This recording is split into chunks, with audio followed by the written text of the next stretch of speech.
സകലതും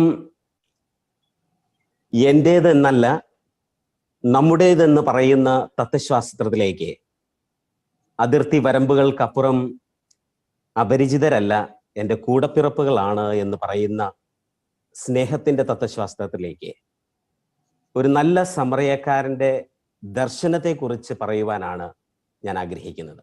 അതാണ് എനിക്ക് നൽകപ്പെട്ടിരിക്കുന്ന വിഷയവും. എൻ്റെ ഈ വിഷയത്തിലേക്ക് കർദിനാൾ ആലഞ്ചേരി പിതാവ് വഴിയരികിൽ കിടന്നുകൊണ്ട് വഴിയരികിൽ കിടക്കുന്നവനെ കണ്ടെത്തണം എന്ന് പറയുന്ന സന്ദേശവുമായി വന്നു. ക്രിസ്തുമത വിശ്വാസി അല്ലെങ്കിൽ പോലും അതിർത്തി വരമ്പുകൾക്കും അപ്പുറം സ്നേഹത്തിൻ്റെ ശാസ്ത്രമുണ്ട് എന്ന് നമ്മെ പഠിപ്പിച്ചുകൊണ്ട് ഹൃദയവിശാലതയോടെ സ്നേഹത്തിൻ്റെ സംസ്കാരം പടുത്തുയർത്തുന്ന ഒരു സാന്നിധ്യമായിട്ട് നമ്മെല്ലാവരെയും ഇത്രയും നേരം ധന്യമാക്കിയ സാന്നിധ്യമായിരുന്നു ഡോക്ടർ ജയകുമാർ സാർ. ഇവരെല്ലാവരും ഈ ഒരു വിഷയത്തിലേക്ക് നയിക്കപ്പോൾ ഞാൻ നിങ്ങളുടെ മുമ്പിൽ അവതരിപ്പിക്കുവാൻ ആഗ്രഹിക്കുന്നതും ഈ നല്ല സമറയക്കാരൻ്റെ ദർശനത്തെക്കുറിച്ചാണ്. വഴിയരികിൽ കിടക്കുന്ന യാചകനെ, തിരസ്കരിക്കപ്പെട്ടവനെ എൻ്റെ കൂടപ്പിറപ്പായി കുടുംബാംഗമായി സ്വീകരിക്കുവാൻ ഞാൻ തയ്യാറാണോ എന്നുള്ള ചോദ്യം.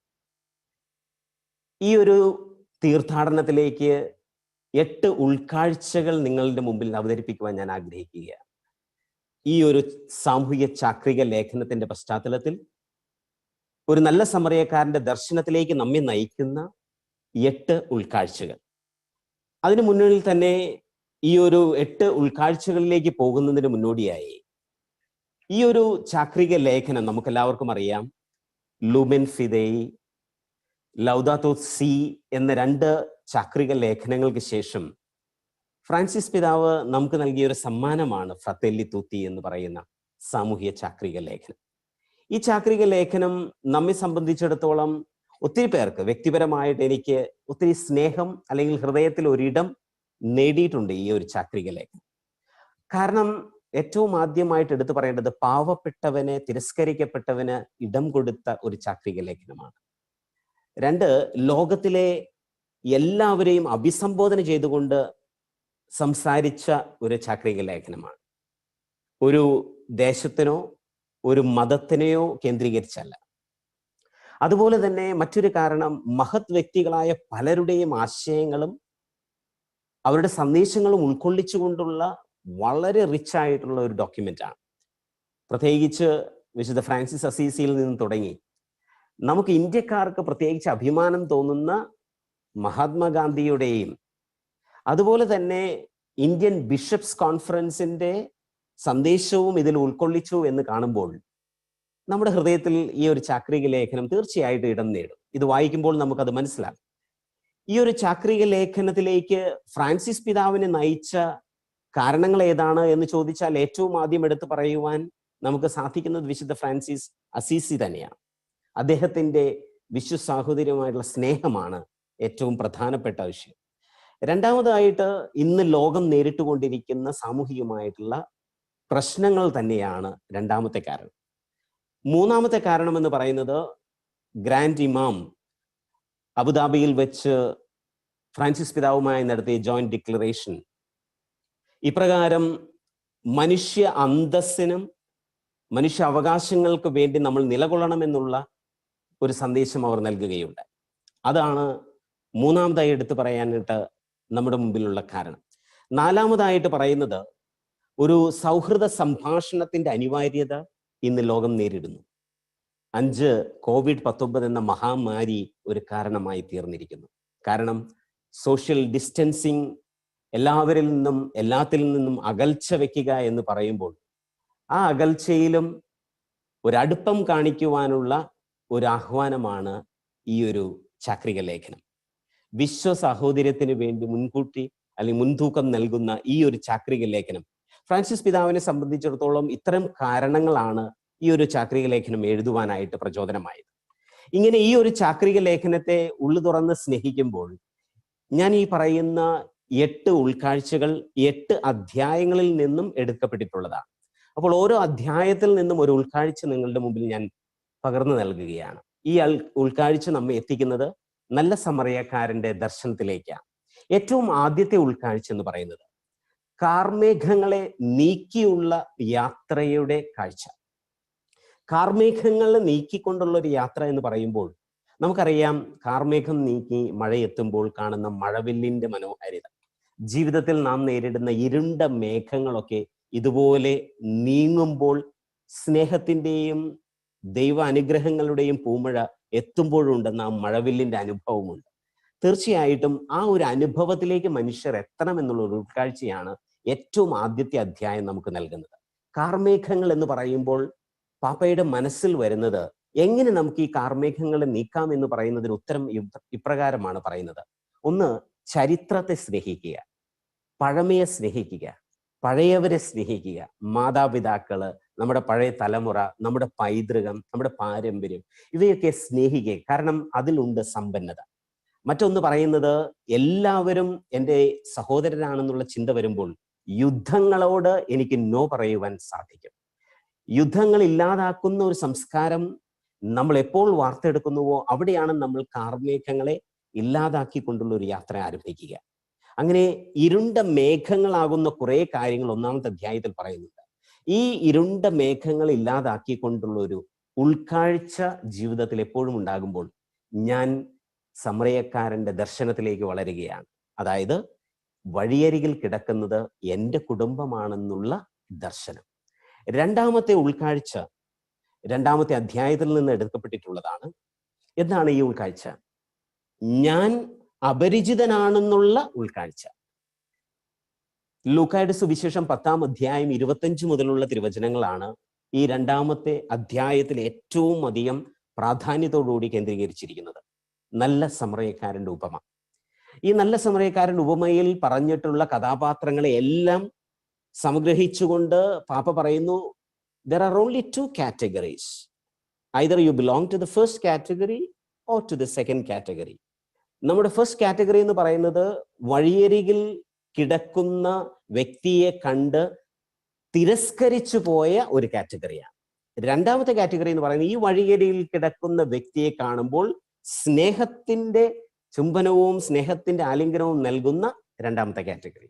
അപ്പോൾ ഇവിടെ ഞാൻ ഏതിൽ ബിലോങ് ചെയ്യുന്നു എന്നുള്ള ഒരു ചോദ്യമാണ് ഈ ഒരു രണ്ടാമത്തെ ഉൾക്കാഴ്ച നമുക്ക് നൽകുന്നത്. അങ്ങനെ ഒരു സ്നേഹത്തിന്റെ ആലിംഗനത്തോടു കൂടി എൻ്റെ മുന്നിലുള്ള അപരിചിതനെ എന്നോട് ചേർത്ത് പിടിക്കുവാൻ എനിക്ക് കഴിയണമെങ്കിൽ ഈ ഒരു ഉൾക്കാഴ്ച നമ്മെ സഹായിക്കും. ഞാനും ഒരു അപരിചിതനാണെന്നുള്ള ഉൾക്കാഴ്ച. ഇതിന് കാരണം പറയുന്നത് അദ്ദേഹം ഫ്രാൻസിസ് പാപ്പ എഴുതുന്ന പുറപ്പാടിന്റെ പുസ്തകം 22-ാം അധ്യായം 21-ാം തിരുവചനമാണ്. ഇസ്രായേൽ ജനതയോട് ഇപ്രകാരം പറയുന്നില്ലേ, നിങ്ങൾ പരദേശികളെ ദ്രോഹിക്കരുത്, കാരണം നിങ്ങൾ ഈജിപ്തിൽ ആരായിരുന്നു?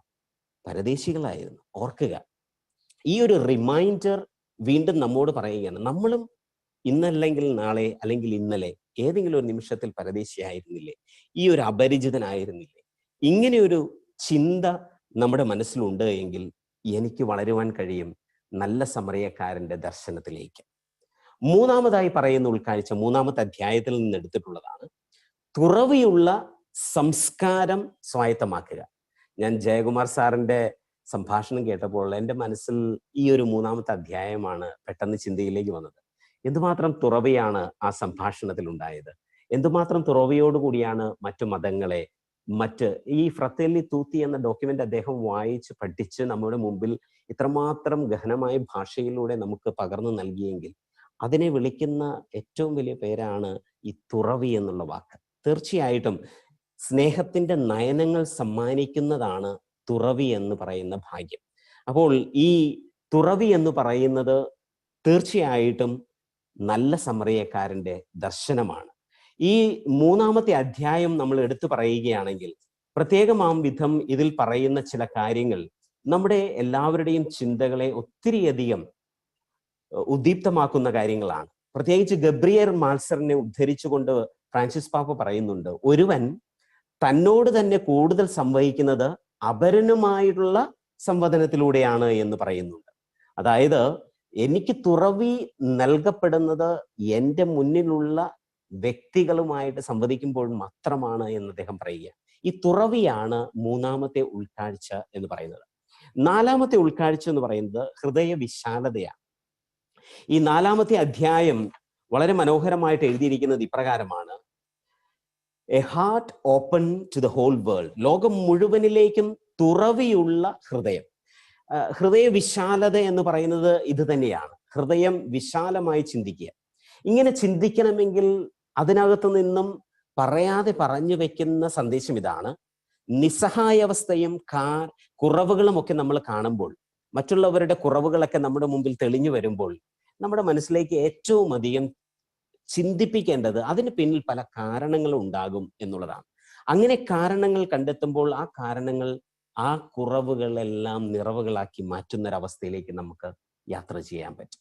ഈ ഒരു തിരിച്ചറിവാണ് ഹൃദയവിശാലതയുടെ അടിത്തറ എന്ന് പറയാറുണ്ട്. അതായത് എൻ്റെ മുന്നിലുള്ള വ്യക്തിയുടെ കുറവുകളെല്ലാം ഒരു പക്ഷേ അതിന് കാരണങ്ങൾ കണ്ടെത്തുമ്പോൾ അത് നിറവുകളായിരുന്നു എന്ന് നമുക്ക് മനസ്സിലാവുകയാണ്. അങ്ങനെ ഒരു ഹൃദയ വിശാലതയിലേക്ക് നമ്മളെ ചിന്തിപ്പിക്കുകയാണ് ഫ്രാൻസിസ് പാപ്പ ഈ ഒരു 4-ാമത്തെ അധ്യായത്തിലൂടെ. ലോകം മുഴുവനിലേക്കും നമുക്ക് ഈ തുറവി നമ്മുടെ ഹൃദയത്തിൽ ഉണ്ടാകണമെന്ന് പഠിപ്പിച്ചുകൊണ്ട്. 5-ാമത്തെ ഉൾക്കാഴ്ച എന്ന് പറയുന്നത് രാഷ്ട്രീയത്തെക്കുറിച്ച് പഠിപ്പിച്ചുകൊണ്ടാണ്. എനിക്ക് തോന്നുന്നു രാഷ്ട്രീയത്തിന് ഒരു പുതിയ നിർവചനം ഫ്രാൻസിസ് പാപ്പ നൽകുകയാണ്. എന്താണ് രാഷ്ട്രീയം എന്ന് ചോദിക്കുമ്പോൾ നമുക്ക് എടുത്തു പറയുവാൻ പറ്റുന്ന നൂതനമായ ഒരു നല്ല നിർവചനം: പൊതു നന്മയ്ക്കായുള്ള സ്നേഹത്തിന്റെ ശുശ്രൂഷയാണ് രാഷ്ട്രീയം. ഈ ഒരു നൂതനമായ ആശയം എനിക്ക് തോന്നുന്നു ഫ്രാൻസിസ് പാപ്പ ഈ ചാക്രിക ലേഖനത്തിലൂടെ ലോകത്തെ പഠിപ്പിക്കുകയാണ്. രാഷ്ട്രീയം എന്ന് പറയുന്നത് സ്നേഹത്തിന്റെ ഒരു ശുശ്രൂഷയാണ് എന്ന്. ഈ സ്നേഹത്തിന്റെ ശുശ്രൂഷ എന്ന് പറയുമ്പോൾ അവിടെ പാവപ്പെട്ടവനെ അല്ലെങ്കിൽ അവഗണിക്കപ്പെട്ടവനെ നമ്മൾ കൂടെ ചേർത്ത് പിടിക്കുന്നതാണ് ഈ സ്നേഹത്തിന്റെ ശുശ്രൂഷ എന്ന് പറയുന്നത്. പണാധിപത്യത്തിനല്ല, മനുഷ്യ മഹത്വത്തിന് വില കൽപ്പിക്കുന്ന ഒരു രാഷ്ട്രീയമാണ് നമുക്ക് ആവശ്യമെന്ന് പാപ്പ ഊന്നി പറയുന്നുണ്ട്. പ്രത്യേകിച്ച് രാഷ്ട്രീയത്തെക്കുറിച്ച് പറയുമ്പോൾ ഐക്യരാഷ്ട്ര സംഘടനയുടെ പ്രവർത്തന ശൈലിയെക്കുറിച്ച് തന്നെ പാപ്പ സൂചിപ്പിക്കുന്നുണ്ട്. അതിന്റെ പ്രധാന ലക്ഷ്യം തന്നെ പൊതുനന്മയ്ക്ക് വേണ്ടി പ്രവർത്തിക്കുന്ന രാജ്യങ്ങളുടെ ഒരു കുടുംബമാണ്. ആ ഒരു സങ്കല്പമാണ് ഐക്യരാഷ്ട്ര സംഘടനയെ പറ്റി ഫ്രാൻസിസ് പാപ്പ ഇതിലൂടെ പറഞ്ഞു വെക്കുക. രാഷ്ട്രീയം എന്ന് പറഞ്ഞാൽ സ്നേഹത്തിന്റെ ശുശ്രൂഷ ചെയ്യുന്ന ഒരു കുടുംബത്തിന്റെ അന്തരീക്ഷം. അതാണ് രാഷ്ട്രീയം എന്ന് പറയുന്നത്. അപ്പോൾ തീർച്ചയായിട്ടും 5-ാമത്തെ അധ്യായത്തിലൂടെ നമ്മോട് പറയുന്ന ഉൾക്കാഴ്ച ഇതാണ്: പൊതുനന്മയ്ക്കായുള്ള സ്നേഹത്തിന്റെ ശുശ്രൂഷ നീ അവലംബിക്കുക, നല്ല സമറിയാക്കാരന്റെ ദർശനം നിനക്ക് അവലംബിക്കുക. 6-ാമത്തെ ഉൾക്കാഴ്ച: സൗഹൃദ സംഭാഷണത്തോടു കൂടി ആയിരിക്കട്ടെ നിന്റെ പ്രയാണം. ഈ സൗഹൃദ സംഭാഷണം എന്ന് പറയുമ്പോൾ പ്രത്യേകമാം വിധം 4 ചവിട്ടുപടികൾ നൽകിക്കൊണ്ടാണ് സംഭാഷണത്തെക്കുറിച്ച് ഫ്രാൻസിസ് പാപ്പ ഈ ഒരു ചാക്രിക ലേഖനത്തിൽ എടുത്തു പറയുന്നത്. എന്താണ് ഈ 4 ചവിട്ടുപടികൾ? ഒരു വ്യക്തിയെ കാണുമ്പോൾ എന്നിൽ നിന്നും വേറിട്ട് ചിന്തിക്കുന്ന, ജീവിക്കുന്ന ഒരു വ്യക്തിയിലേക്ക് ഈ 4 ചവിട്ടുപടികളിലൂടെ കടന്നു പോയാൽ ഒരു സൗഹൃദമായ സംഭാഷണം എനിക്ക് സ്വായത്തമാക്കാൻ പറ്റും എന്ന് പറയുന്ന ഒരു ഉൾക്കാഴ്ചയാണ് 6-ാമത്തെ ഉൾക്കാഴ്ച എന്ന് പറയുന്നത്. അദ്ദേഹം പറയുന്ന 4 ചവിട്ടുപടികൾ ഇതൊക്കെയാണ്. 1, സമീപിക്കുക. പലപ്പോഴും നമ്മളൊക്കെ മടിക്കുന്ന ഒരു കാര്യമാണ്. നമ്മുടേതല്ല എന്ന് നമുക്ക് തോന്നുന്ന വ്യക്തിയായിക്കോട്ടെ, സാധന സാമഗ്രി ആയിക്കൊള്ളട്ടെ, നമുക്ക് അടുത്തേക്ക് ചെല്ലുവാനായിട്ട് അല്പം ബുദ്ധിമുട്ടാണ്. അപ്പോൾ പരിചിതമല്ലാത്തവരിലേക്ക് ഇറങ്ങിച്ചെല്ലാനായിട്ടുള്ള ആദ്യത്തെ ചവിട്ടുപടി എന്ന് പറയുന്നത് നമ്മൾ അവരെ സമീപിക്കുക, അവരുടെ അടുക്കിലേക്ക് പോവുക എന്നുള്ളതാണ്. 2-ാമത്തെ ചവിട്ടുപടി എന്ന് പറയുന്നത് അവരെ ശ്രവിക്കുക എന്നുള്ളതാണ്.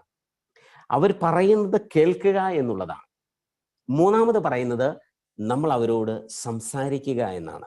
3-ാമത്തെ ചവിട്ടുപടി എന്ന് പറയുന്നത് സംസാരത്തിൻ്റെതാണ്. 4-ാമത്തെ കാര്യം എന്ന് പറയുന്നത് അവരെ സംസാരത്തിലൂടെയും ശ്രവിക്കുന്നതിലൂടെയും മനസ്സിലാക്കുക എന്നുള്ളതാണ്. അപ്പോൾ തീർച്ചയായിട്ടും ഈ 4 ചവിട്ടുപടികളിലൂടെ നമ്മൾ വ്യക്തമായിട്ട് അവരെ കാണുകയും അല്ലെങ്കിൽ അവരെ കേൾക്കുകയും അവരെ മനസ്സിലാക്കുകയും ചെയ്യുന്നൊരവസ്ഥ വരുമ്പോഴാണ് സൗഹൃദ സംഭാഷണം ഉടലെടുക്കുന്നത്. അപ്പോൾ 6-ാമത്തെ ഉൾക്കാഴ്ച അതാണ്. 7-ാമത്തെ ഉൾക്കാഴ്ച എന്ന് പറയുന്നത് അനുരഞ്ജനത്തിന്റെ പാതയാണ്. ഈ 7-ാമത്തെ അധ്യായത്തെ ഇപ്രകാരമാണ് ടൈറ്റിൽ കൊടുത്തിരിക്കുന്നത്: the paths of renewed encounter, നവീകൃതമായ കണ്ടുമുട്ടലിന്റെ വഴികൾ എന്നാണ് ഫ്രാൻസിസ് പാപ്പ അതിന് തലക്കെട്ട് കൊടുത്തിരിക്കുന്നത്.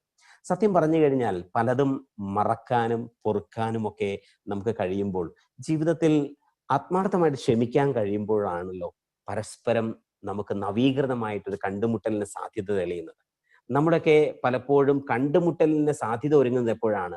ഒരു സോറി പറഞ്ഞാൽ, അല്ലെങ്കിൽ ഞാൻ ചെയ്ത് തെറ്റായി പോയി എന്നോട് ക്ഷമിക്കണമേ എന്ന് പറയുമ്പോഴാണ് എൻ്റെ ജീവിതത്തിൽ പല കണ്ടുമുട്ടലുകൾക്കും ജന്മം നൽകുന്നത്.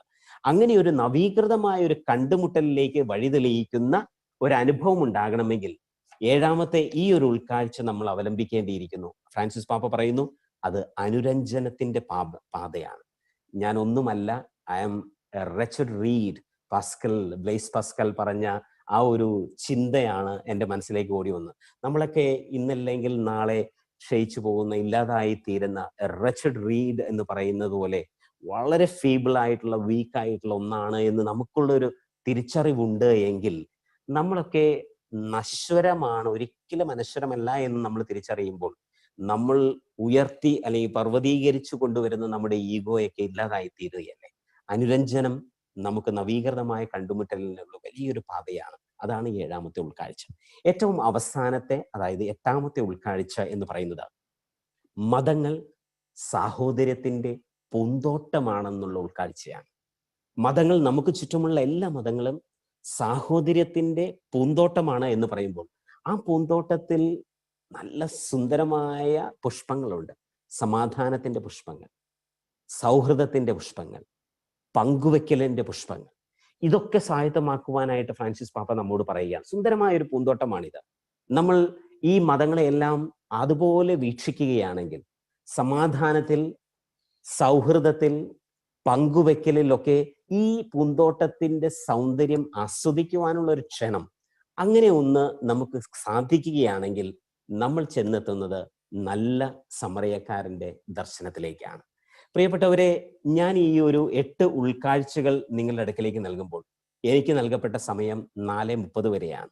ഞാൻ ഇവിടെ നിർത്തുകയാണ്. അവസാനത്തെ ഈ ഒരു മിനിറ്റിൽ എനിക്ക് പറയുവാനുള്ള ഉപസംഹാരം ഇത്രയോ. ഇത് വായിച്ചു തീർക്കേണ്ട ഒന്നാണോ? ഇത് പഠിക്കേണ്ട, ചർച്ച ചെയ്യേണ്ട ഒരു ഡോക്യുമെന്റ് ആണോ? തീർച്ചയായിട്ടും അല്ല എന്ന് ഞാൻ പറയുന്നില്ല. വായിക്കേണ്ടതാണ്, പഠിക്കേണ്ടതാണ്, ചർച്ച ചെയ്യേണ്ടതാണ്. പക്ഷേ അത് അതിൻ്റെ പ്രാരംഭ കർമ്മം മാത്രം. ഇത് യഥാർത്ഥത്തിൽ നൽകപ്പെട്ടിരിക്കുന്നത് പ്രാർത്ഥിക്കുവാനും ജീവിക്കുവാനുമായിട്ടുള്ള ഒരു പ്രബോധനമായിട്ടാണ്. നമ്മളെല്ലാവരും ഈ ഒരു ചാക്രിക ലേഖനത്തെ സ്വീകരിക്കേണ്ടത് പ്രാർത്ഥനയുടെ ചൈതന്യത്തിലും ജീവിതത്തിൻ്റെയും ഹൃദയത്തിൻ്റെയൊക്കെ ഒരു ഭാഗമാക്കി മാറ്റേണ്ട ഒരു വലിയ ക്ഷണമായിട്ടാണ്. നിങ്ങളെല്ലാവരെയും ഈ ചാക്രിക ലേഖനം നിങ്ങളുടെ കൈകളിൽ എത്തിയിട്ടുണ്ടാകാം. എത്തുന്നുണ്ടെങ്കിൽ ഇത് നിങ്ങളുടെ ജീവിതത്തിന്റെ ഭാഗമാകട്ടെ എന്ന് ഞാൻ ആശംസിക്കുന്നു. ഇങ്ങനെ ഒരു അവസരം നൽകിയ ഫാദർ പോൾ പുളിക്കലിനും എല്ലാവർക്കും നന്ദി അർപ്പിച്ചുകൊണ്ട് എൻ്റെ എളിയ വാക്കുകൾ ഞാൻ ഉപസംഹരിക്കുന്നു. Thank you.